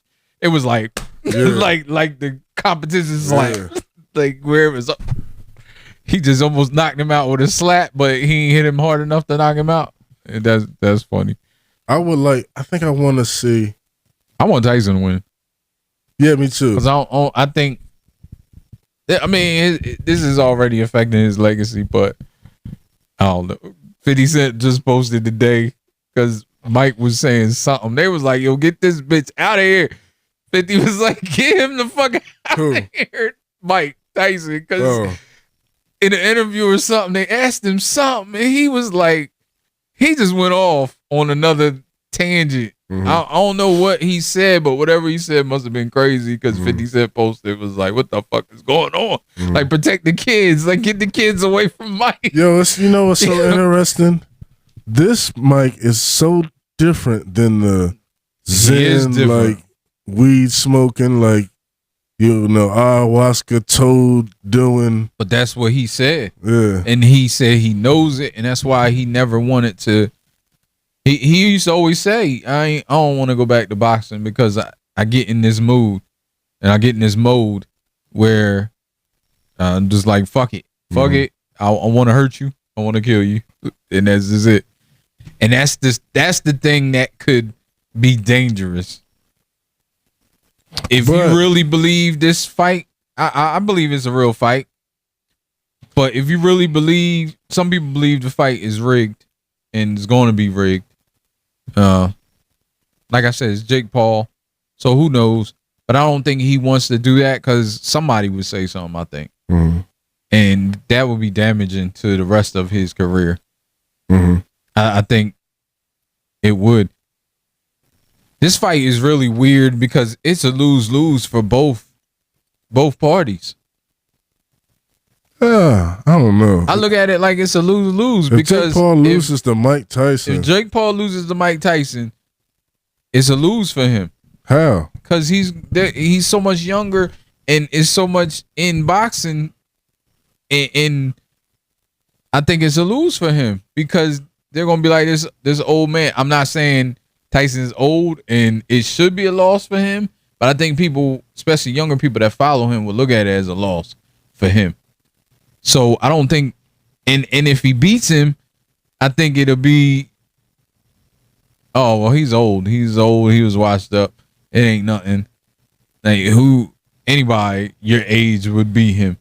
Like that's what's going to be, even if it's true or not. That's going to be the talking point if he wins.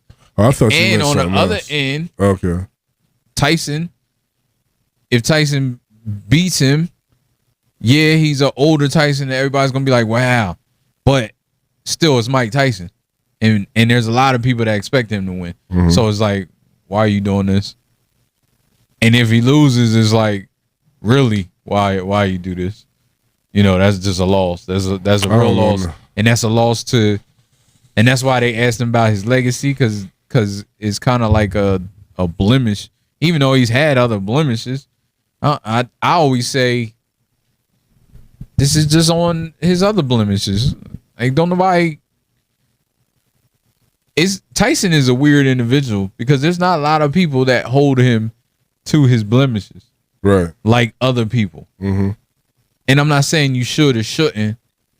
It's just always been fascinating to me because you don't hear it a lot. Like, you don't hear about the stuff. You know, you don't hear whether you believed sexual assault or whatever. You don't really hear. People don't really bring it up that much. The ear biting. Yeah, the ear biting. Like, people bring it up jokingly sometimes, but it's not like if it was somebody else, I feel like it would be brought up more. You know what I mean? When talking about his legacy, it would be brought up more. But maybe that's a testament to what he did. I mean, it is. It is a testament to what he did when he was great. But I don't know what that is. I don't know if people are scared of him or if, I mean, that could be too.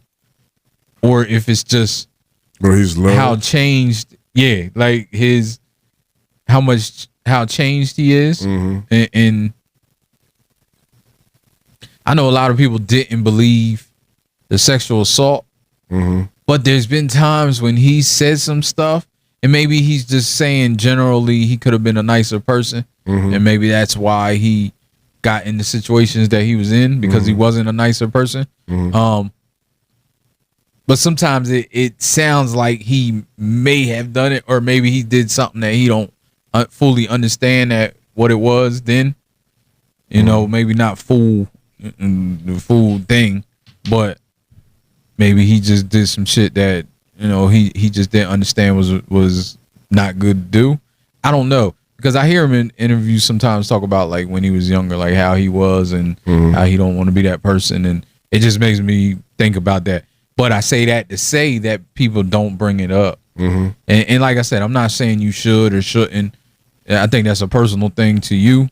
Like if that's something that you feel or believe that happened and all of that stuff. But it always is fascinating. It was always fascinating to me that it wasn't brought up more. So maybe I say all of that again to say maybe it won't matter. Like, maybe if he loses or wins, it don't matter. Oh, okay. Like, it won't. To his legacy. I don't want to see that. I want to see him win.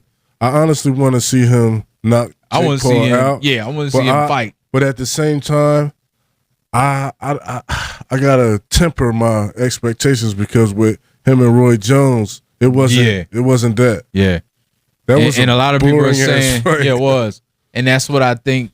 A lot of it will be. I don't think you're going to see the Mike. He may have glimpses of it, but I don't think you're going to see the ferocious. Because at the end of the day, this is an exhibition. They're not trying to take each other's heads off. They trying, and Mike's trying to fucking take his head off. I just because it's exhibition don't mean that it's not a hard fight. Because with Roy Jones, it wasn't that. Well, yeah, but you don't know where. That's the other thing that people say. They're like, well, Jake Paul ain't Roy Jones. But that's true. But I don't, you know. He looks kind of big though. But no, Jake Paul is. But Mike Tyson has knocked big. He's big, out, and he definitely. How do I put this? He's definitely better than people give him credit for. Let me put it that way. Because for whatever reason, I'm being objective. I don't really get down with him. I don't follow him or his brother, really. I just see some stuff just because it's hard not to. So I'm not saying anything out of malice or hate or don't like him, but he's objectively, he's not a bad boxer. Is he on the level of professionals that have been professionals for, because he is a professional, but is he on the level of boxers that's been boxing for years? No, I wouldn't say that. But again, he's not a bad boxer. I see glimpses of him being a good boxer. How would he do in regular boxing? Yeah, he's been boxing. No, in the regular leagues. He is in the regular leagues. That's what I mean. Like, for the belts and stuff. Yeah, he's been boxing. I think he has 2 professional fights. Was it his brother who fought Floyd Mayweather? No, it was Jake Paul. It was him. Yeah. And Floyd won, right? Tommy Fury, he fought Floyd Mayweather, Canelo, he fought Alvarez and Ryan Garcia. He's been 11 professional boxing. His record's 10-1. He lost to Floyd? He lost to Fury by split decision. Who? Fury who? Tommy Fury. Wait. So what happened in the fight with him and Floyd?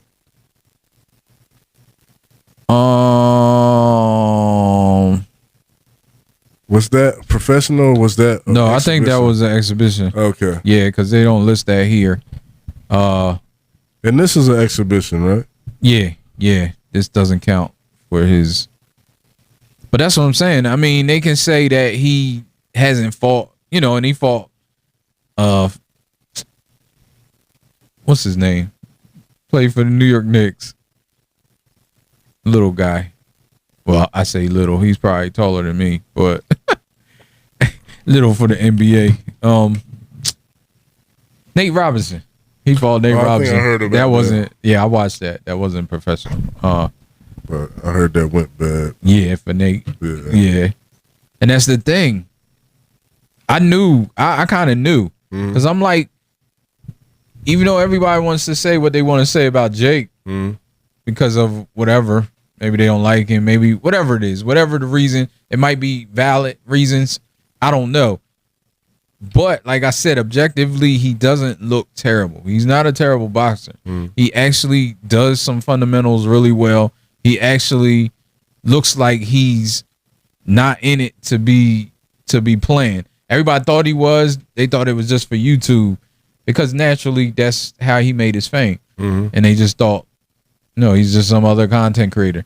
But he actually got into boxing and felt like it saved his life because he was going wilding out on YouTube, doing crazy shit, doing them pranks and shit. He felt like it made him grow up and kind of reeled him in because he was getting in trouble. And then like platforms getting demonetized. Stuff was going on. Him and his brother doing, rightfully so. I'm not shooting them any bail, some shit they was doing. But he feels like boxing kind of saved him, reeled him back in from all that shit. So I don't think he's playing when he's trying to box. And I think a lot of people take offense to it because they're like, who's this guy? It's just like Bronny. He's gotten access because of his fame, which I can understand having a beef with that. If you somebody that's boxing and been coming up and trying to box, trying to get in the professional level, and then this YouTuber comes and they're just giving these motherfuckers fights like Floyd Mayweather and just giving him all these big ass fights off of his status, which I can understand. I can understand that. But that doesn't mean that he's not taking it serious at the same time. And that's what I see. So it's definitely going to be interesting. I don't even know if there's, I don't know anything about the fight. Like, I don't know if there's undercards. I don't know I think if there's. there is one. I think I saw a woman. And that must start at 8 because it starts at 8. So it'll be done. By the time y'all hear this and watch this, it'll be. Oh yeah, we'll have a winner. Yeah, because this will come out. Should come out this Wednesday. We'll see though. We'll see if my prediction. I predict Tyson winning. I don't know. I'm just saying. I definitely that's want what I want. that. I'm not predicting anything. We'll see. Yeah, just. I mean, maybe a win-win would be. I mean, they both having a win-win with the money. That's a win-win. How would you see a draw? I could see if it's a draw, it's definitely rigged. Okay, that's how I see it. Yeah. If it's a draw, they definitely rigged it and just was like, we just doing this for fun for these 30 million or whatever we getting a piece. Probably more than that. I don't know what Netflix is paying them. They gotta be paying them a lot because all you need is a subscription to Netflix to see it, and I'm sure A lot of people subscribe this month just to see the fight. Like people that don't normally have Netflix, because that's the only way to watch it. So I guess we'll see in another hour. So we was just talking about off camera, the big three not being the big three anymore. And I had said it was not a long time that they were the big three. But I take that back. No, it's been a while. I mean, right? Technically. Yeah, technically. I don't know when people started considering that. Yeah. It was just Drake's subconsciously, it was Drake, right? That said that? Or J. Cole? I don't know. I don't remember. But you know what? It is interesting because when it first starts, it's more like maybe a big four. Like Kid Cudi was in there at first. Then, because Kid Cudi dropped before. And see, I didn't think he was on that level. Personally. That first album set a precedent for me because he dropped first before Drake, before Cole, I think. Like he was the first one out the gate out of that kind of generation. And that album was big and like mature and like good. I don't think I ever heard that whole album. Really? Yeah. Because I didn't really like Kid Cudi like that. I like some of his music, but I couldn't get into a lot of his music. But I do know that it's revered. Like I do know that I see it because I'm always outside. Like, damn, really? Like when I see stuff and it makes me want to go back and listen to it because I do see stuff a lot. I do see that people do hold it in high regard. It's worth it. It's worth it. It's good. Like, and maybe I got different, taste now because when it first came out, I just couldn't get with it. Like it just wasn't my thing. You tried to listen to it? Yeah, I tried to listen to it a couple times and I turned it off. Like it wasn't my thing. But like I said, that was a long time ago, so maybe I might try again. But objectively, I do see people say that. I'm just on the outside because I'm like, really? And then I guess maybe at some point it became Cole, Kendrick, and Drake. It became them. Yeah. And you said that you think maybe Tyler's getting in there now. I mean, I think we're at the point where I wonder who's the new big three. I think Tyler's in there.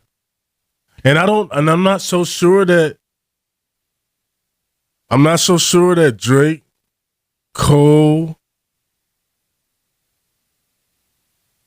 and Kendrick are the big three anymore.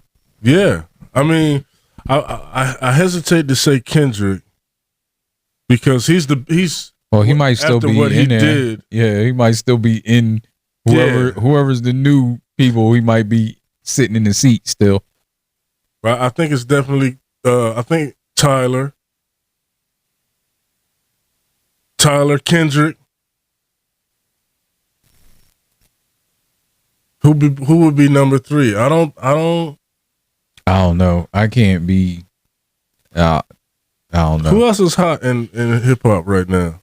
Like that on that level, consistent. I wouldn't know. Okay. Like you had me making the big three. It'd be all crazy shit. It'd be crazy.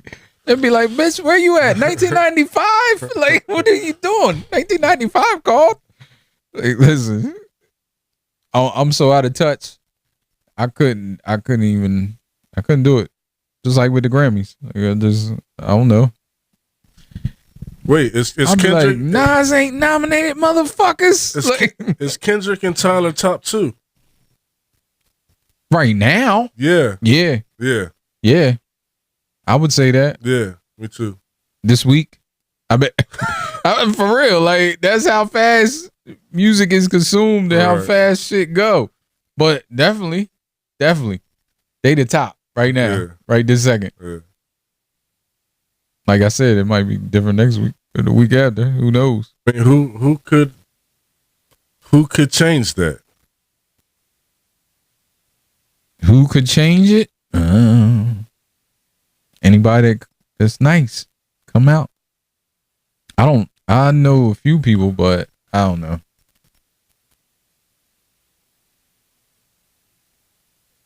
Yeah, I think that's the thing. Like that is so peculiar. I can't say that word, but about that particular moniker, I guess, of the big three, like being that it takes years to get there. I think. I mean, definitely does. I don't know. I don't think a new artist can come out and be considered, no matter how great they are and how big whatever record they got or album or whatever. I just don't think they could be ushered to that type of thing, because I think it's more than just being hot right this second. But is there anyone else that's on that level besides Kendrick and Tyler? Know. I'm the wrong person to ask. What you mean? You ahead. What you mean? Yeah, but I don't know everybody that's out now. Like, there might be some younger folks. That's been doing it. Excuse me. That's on that level, like. But there's a lot of people on that level that's been doing it, but they're not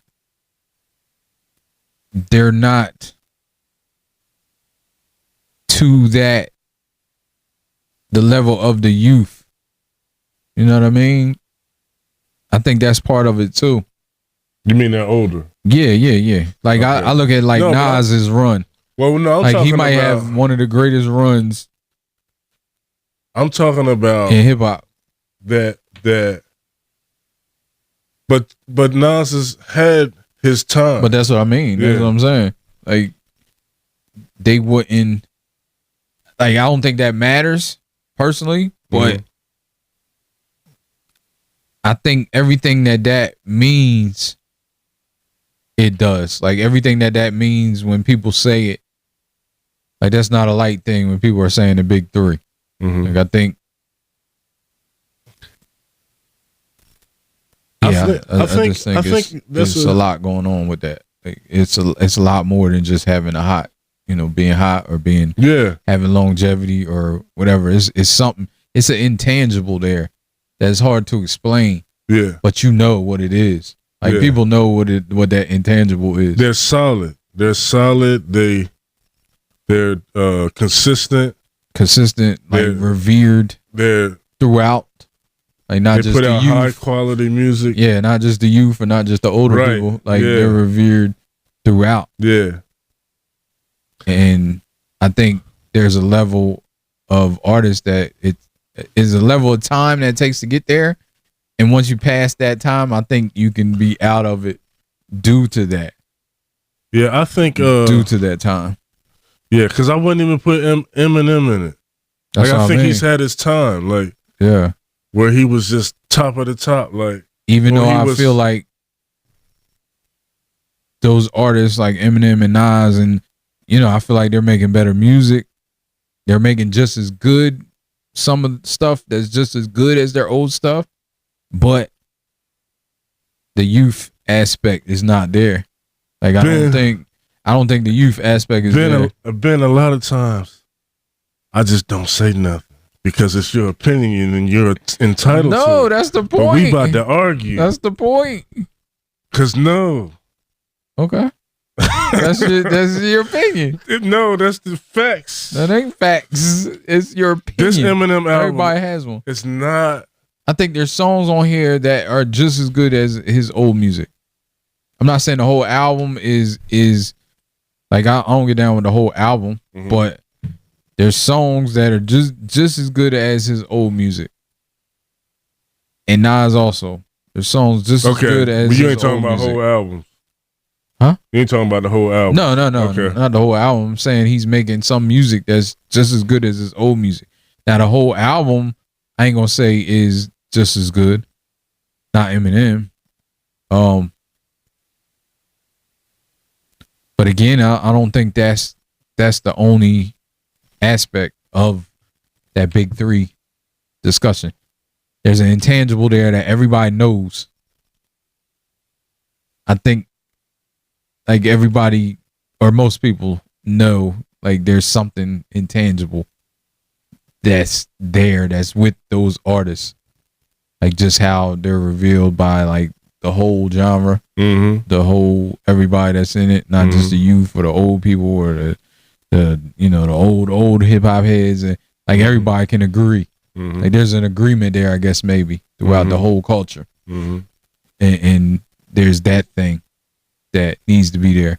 Yeah, and I think Tyler's there now. Yeah, I do too. And I started seeing it. The last album when he was just spitting. Like I started seeing with songs like Dog Tooth. That song, like, yeah, especially that song. I was enjoying. That last album, I like Dog Tooth. I like that Wolf Talk, even though I don't know what he means when he says Wolf Talk. I don't even know if I remember that song. It's like he's singing. It's he did his best for real. He's singing that song. How does it go? Oh,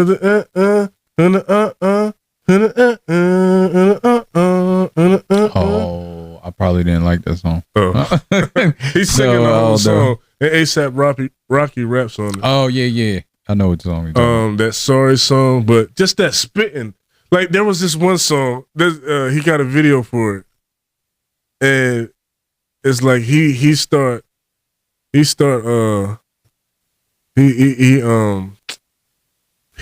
jumping on some dude asked him to perform at this kid's birthday party. Oh, and he starts getting on the tables and like it's funny because he would. I wonder, he would be the perfect person to do a show like Lil Dicky. I know he likes his privacy though, so he probably wouldn't. And maybe they already approached him to do that. I don't know, but I think he would be. It would probably be the same show. Let me put it that way. Like Lil Dicky is a great person for that show, for his show. Everything he does, how he operates his brain makes that show great. And I could see that with Tyler, like having a show like that. But they probably would be the same show, just because they're both similar to stuff they do.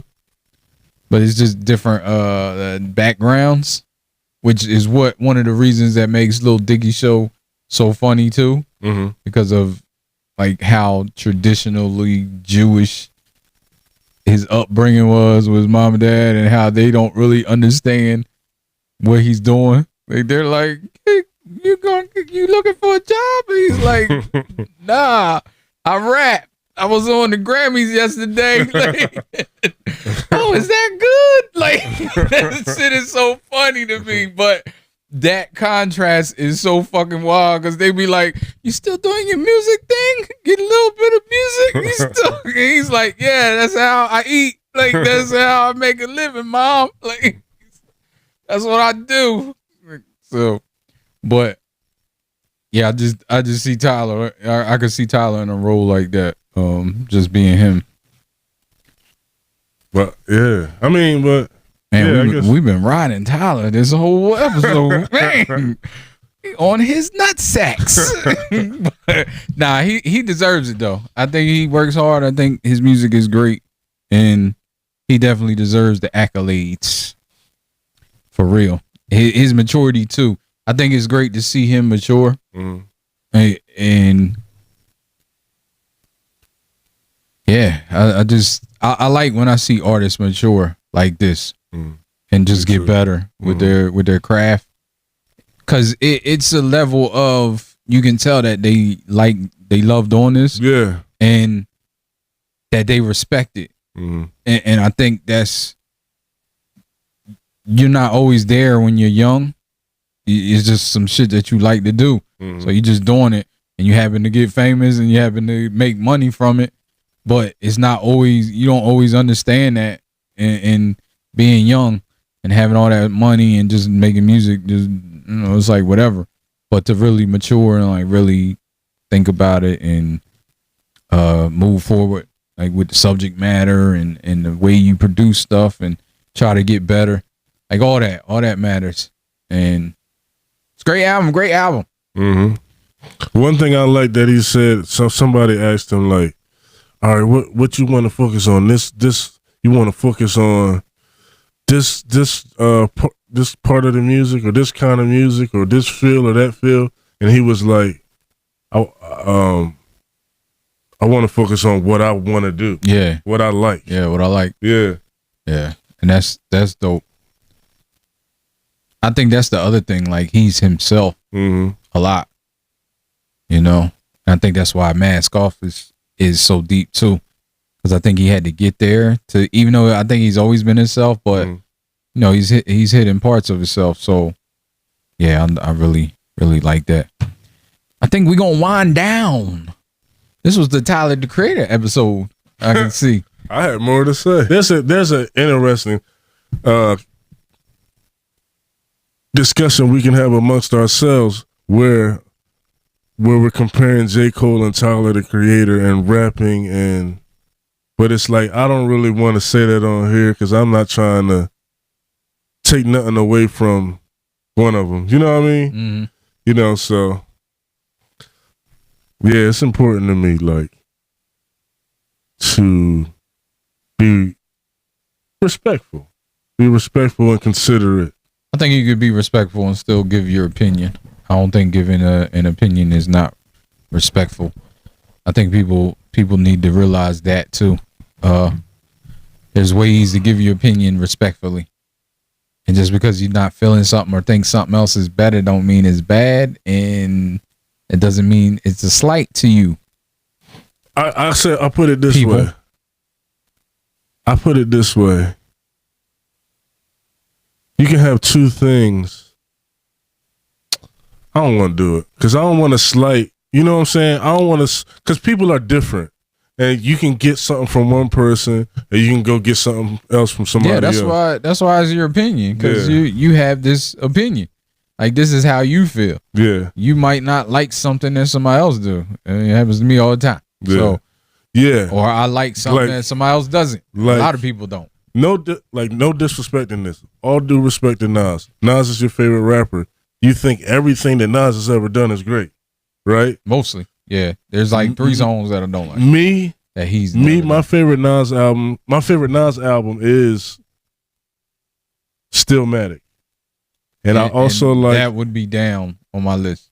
Okay. Yeah. I mean, it's one of those, but I like be down. It Was Written, and I like I Am. I never ranked his albums. I think I would have trouble. But Stillmatic is number 1. And I think it Was Written was probably number 2. Followed by I Am. And I think I used to listen to Godson, but I don't remember it that much. Yeah, that's a slept on album. Godson? Yeah, that's. I don't think it was. Well, it wasn't really. What was a slept on album or slept on joints is Nostradamus, because there are some songs on there that I don't like. And, people was hating there's on a lot of songs on there that are dope, and some of his best songs on Nostradamus, but there's some songs that I don't like and that I think was universally not liked. So I like the title song, Nostradamus. Yeah, nasty Escobar. Yeah. People was hating on that. Yeah, I didn't. I like that. Like, that was trash. Nostradamus. That was trash. But but nah. But yo, we gonna get on up out of here because one of the reasons is the fight's gonna start. Gotta go check that out. But yeah, we big up Tyler this episode, which I don't have a problem with because he deserves it, like I said. And hope everybody out there, they be safe. Another thing. What you got to say on the closing? I just realized that in watching that behind the scenes where he's making the music, that the rollout looks a lot different than the making of the project. You know what I mean? Like I thought he was rapping. Huh? I thought you was rapping. Oh no, no, just playing. It sounded like it. No, I'm listening. No, you said the rollout. The rollout with the videos and the ideas and the costumes and stuff. It looks a lot different than when he's in the studio making the you know. Yeah. He's a creative person. His name fits him. Yeah. Yeah, definitely. Yeah. That's a great name too. Yeah, he knew. I mean, he was a producer way back when, so he felt like he created the music. So I understand. All right, people, we are out of here for today. Be safe. Be safe. Peace, love, and hair grease. Yeah. So ain't over. Life ain't over. Life ain't over. Life ain't over. As long as you alive, you can give another try and take it real high if you want.